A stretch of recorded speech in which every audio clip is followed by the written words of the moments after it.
We are just one day away from the 152nd running of the Kentucky Derby with a post time at 6:57 Eastern on Saturday. Renegade heads into the weekend as the morning line favorite at 4-1, but it's anybody's race at this point. And you might not be familiar with how to bet on horse racing, so we're going to walk you through it, don't worry, with Sportsline's Gene Menez. And Gene, I have to admit, I did slip out and say the perfect trifecta box, so no pressure or anything to make it perfect, but I did promise that to our viewers.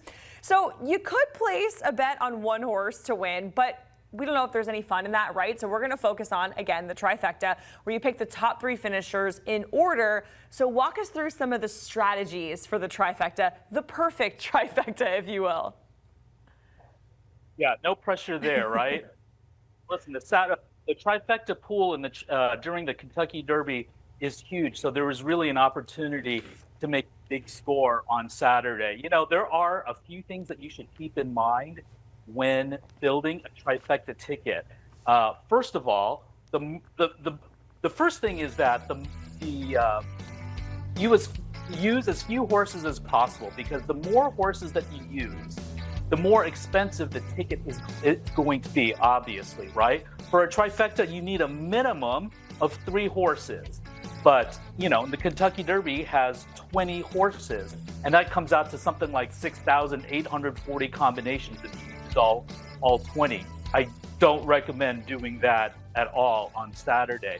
But use as few as you can to keep the cost down.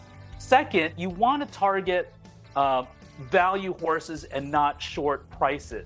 For example, yesterday, and I believe it was the 11th race at Churchill Downs, it came favorite, second choice, third choice, the trifecta, and for 50 cents it paid $4.75. That is real small return for, you know, having to try to construct a ticket like that. Now, who knows? Maybe you liked that favorite, second, third choice a lot, and you thought $4.75 is value. But for the Kentucky Derby, I think you can do better than that.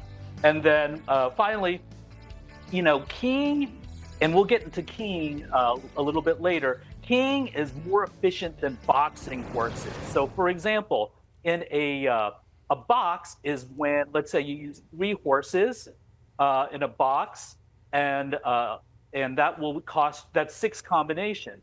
However, if you can identify one of those horses to say come in first, and then the other 2 come in second, that's only 4 combinations. So that'll, that's only 2 combinations. So that'll save you $4 for every dollar bet. Now, saying that, we've got to construct the tickets, right? That's what we're going to do. So we're going to build out some tiers for Saturday's race. And I know that you've liked Brad Cox as a trainer and his horse, but who else are you circling for your program tomorrow? Yeah, so now we got to apply that and build the tiers. So handicapping the Kentucky Derby, you know, my top choice is Further Ado. I know some people think that he's only a horse for Keeneland and maybe that he'll regress off his last race, but I think he's going to be the most likely winner. I have him at the top of Tier 2. Chief Wallaby I also have. He was the 3rd place finisher in the Florida Derby. Emerging Market, the Louisiana Derby winner, and Commandment and the Puma round out the top tier. Then there's the second tier with Renegade, Golden Tempo, and Incredible, and a third tier. And it's basically like, you know, how I group these horses. Now, you might see that Emerging Market is my key horse, and that really is important here. Even though I like Further Ado and give him the best chance to win, I think Emerging Market is the most likely to run in the top 3. Jockey Flavian Pratt has had 16 mounts across the Triple Crown, and he's finished out of the top 4 only once in those 16 mounts. So I think Emerging Market is going to be the key. So that's why when we get to the tickets, you'll see that we're going to be using the 15 instead of Further Ado as our key horse. Okay, so we've gone through the tiers and you walked us through that, but let's do it. The time has come. Let's build out your trifecta ticket. Okay, so we're going to do this right now. What I just said about boxing versus King, boxing is less efficient than King. That is true, but we are going to box because, at least in the first bet, because the Kentucky Derby, anything can happen. Last year, I actually had Baeza over journalism over sovereignty. Luckily, I boxed it because it came sovereignty, journalism, Baeza, and we were able to have a big score in the trifecta. So this is what we're going to do. Our first bet is going to be a $2 exacta box, where we're going to box those three horses. The 12, the 15, the 18, that's going to be Chief Wallaby, Emerging Market, and Further Ado. So if those come in any of those three in order, top three, we will hit it. And that was exactly what saved me last year, was boxing that. Now, we will also do a $1 trifecta. And you can see here, we're going to also use, well, hold on a second, hold on. 6, 9, 12, 18. Okay, so that bottom ticket might be a little bit off. What we're going to do is we're going to key the 15. So it's going to be the 15 with the 6, 9, 12, 18 with 6, 9, 12, 18. So I hope everybody can see that. So that is 12 combinations, because you'll have the 16. The 15, which is emerging market first. The 6, the 9, the 12, 18. One of those those four have to finish second, and then the 6, 9, 12, 18. One of those has to finish third. That's 12 combinations. That'll be $12. So this whole ticket right here these two tickets combined could be $24. Now you can get even a little more complicated if you want to key the emerging market 15 in the second spot. You can do that. Now again, that'll cost you another $12. You can also key him in the third spot, and that's what I will do on Saturday. Gene, I'm writing notes because my dad loves the Kentucky Derby and betting on it, so I'm going to relay your message. We certainly appreciate it. Gene Menez walking us through his trifecta ticket. Of course, the quest for the Triple Crown starts on Saturday with the Kentucky Derby. Then we have the Preakness to look forward to on May 16th and the Belmont Stakes on June 6th. It's officially May, which means the run for the roses comes our way Saturday. Grab your mint juleps and get ready for the most exciting 2 minutes in sports. This year, the Kentucky Derby will see a full field of 20 horses. The favorite, you're looking at it right now, Renegade, currently with 4-1 odds to win the first leg of the Triple Crown. Here's the full list of horses, so go ahead, take a look, pick your poison. We've got the Right to Party, Incredibolt, Emerging Market, Further Ado, just a few names I liked and decided to say out loud. Don't worry, we're bringing in the experts to help you make an educated pick in just a second. Don't worry. But the night before the Derby, we've of course got the Kentucky Oaks. You'll see the typical pink-filled crowd, but this year the start is a little bit later. Just a heads up, the Oaks moves to prime time. Usually the race starts a little before 6. Now it's at 8:40 p.m. The morning line favorite, Zany, at 4-1 odds. How about that? Some other horses with short odds. Meaning is the second choice here. Percy's Bar and Explora with 6-1 odds. Explora, a Baffert trainee. There's also Prom Queen and always a runner-up as options to put on your ticket. Like I said, we're bringing in some smart voices here. Avery Johnson, Gene Menez here to help us pick some winners. And Gene, I'm going to start with you here. Let's begin with the Oaks. Find me a winner. Who you got? Well, I wish it was that easy, Emily, but we're going to go with Counting Stars. She's trained by Mark Casse. And, you know, Counting Stars, when she's really good, when she's good, she's really good. And when she's bad, she's bad. Right now, I think she's really good. She's coming off a victory in the Ashland Stakes at Oaklawn Park, and she's training well at Churchill Downs. More than anything, I actually think that the setup of the pace scenario of the race is going to fit her properly. There's been some horses who have scratched from the Kentucky Oaks over the last 3 or 4 days. There have been 4 horses to scratch. The most important of those being Bella Ballerina, who is really going to add a speed factor in the race. I think Counting Stars is going to sit a perfect trip right behind the early leaders and get the first jump on the closers and cross the finish line first on Friday night? Well, I'm going with a closer, and that's Zany.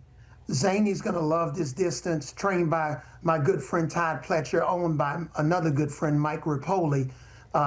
When you look at Zany, she wants this stretch at Churchill. If you go back and look at her race in Demoiselle back at Aqueduct, that race there, if she can get back to that form, she'll blow the rest of this field away. So I think, she'll be third at the top of the stretch, and then she's just going to explode, and she's going to cross the finish line first, and Mike Rapoli and Todd Pletcher will win the Kentucky Oaks today.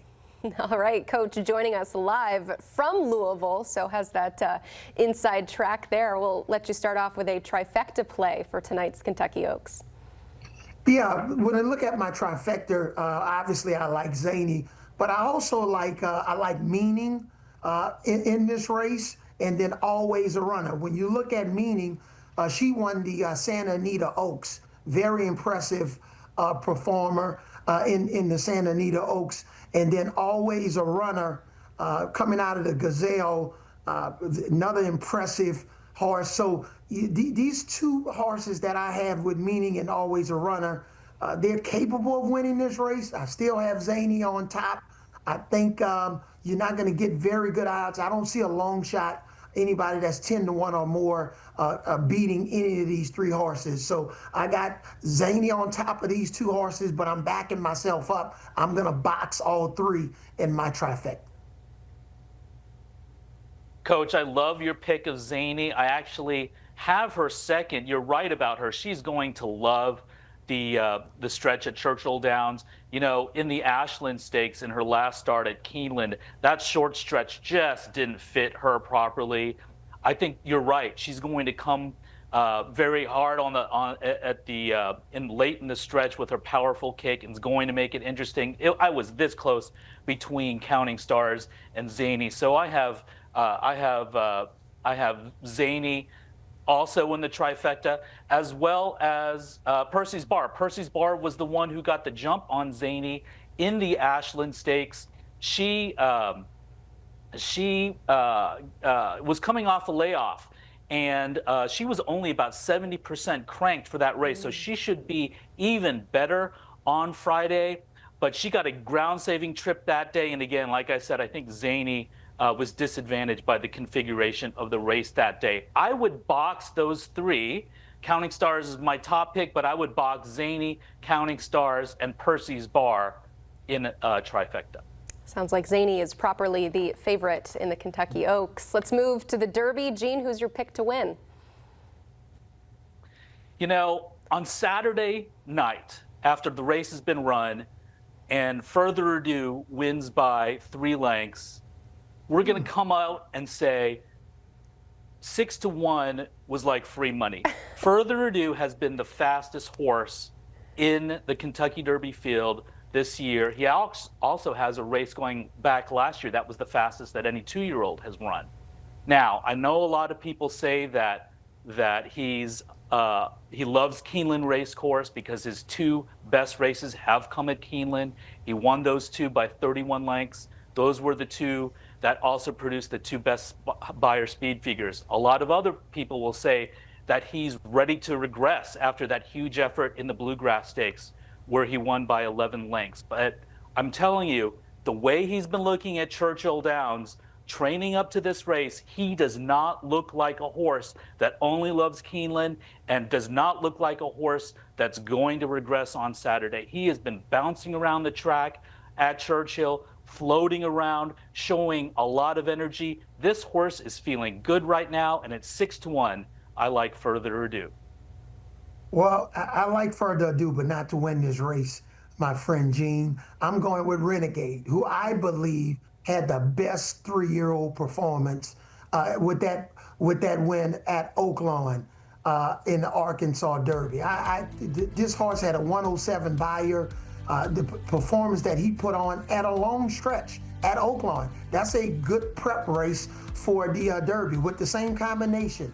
Rapoli owner, Todd Pletcher as the trainer. And then you look at Irad, riding this horse. He could have ridden a couple of different horses. So when you look at this situation, I really like this combination. We're back to back with this same group winning the Kentucky Derby. I love it. Coach, big fan of the favorites here. All right, each got 30 seconds. Coach, start us off with your trifecta play for the Derby. Yeah, I like a couple of different horses in this race to come behind Renegade Commandment, who won the Florida Derby, Incredible, who's got Riley Mott, the son of Bill Mott, as the trainer, who won the West Virginia Derby. Emerging Market won the Louisiana Derby. I think he's going to be a little bit more in the lead. Further ado, I'm throwing him in. But Golden Tempo, who finished third in Louisiana Derby, I think this horse can actually really, if he and Renegade, I think, is going to be back-to-back coming down the stretch. Golden Tempo lost a couple of lengths in that Louisiana Derby if you go and watch the race. So this is my trifecta box, destroying a couple of horses behind Renegade, and we're going to have some fun today. Look for me in the winner's circle both days with Renegade and Zany. Coach, I love that. I'm going to do a trifecta box also. I don't normally endorse 5-horse trifecta boxes, but in the Derby it's fine because of the big pools. We're going to box Further Ado, Commandment, the Puma, Chief Wallaby, and Emerging Market. And hopefully on Saturday night we'll be cashing our ticket. I love it. So when we're looking out for Coach in the winner's circle, I want to see what he's wearing. He's already got his pink on today for the Oaks. Remind you what the fit looked like last year. I mean, the coordination, just beautiful. Coach, you have a preview for us and what we can expect for the Derby tomorrow from you? Yes, Miss Cassandra's got my outfits ready for the Derby. It's going to be, I'm giving you a hint, it's going to be a little light blue. Ooh. A little light blue action tomorrow. Okay, all right. So we got the pink tonight, the light blue tomorrow. I'm a fan. Yeah, Gene's already wearing his blue. So you guys are coordinating there. And I got the yellow on, which you guys were wearing last year. So best part of the Derby. Can't wait to see your fashion. Thank you guys for the picks today. Look at this. We've got last 3 winners from that #1 post position. It's been a while. Ferdinand did it in 1986. Before that happened 20 years prior in '63. And then how can we forget my man Needles from 1956?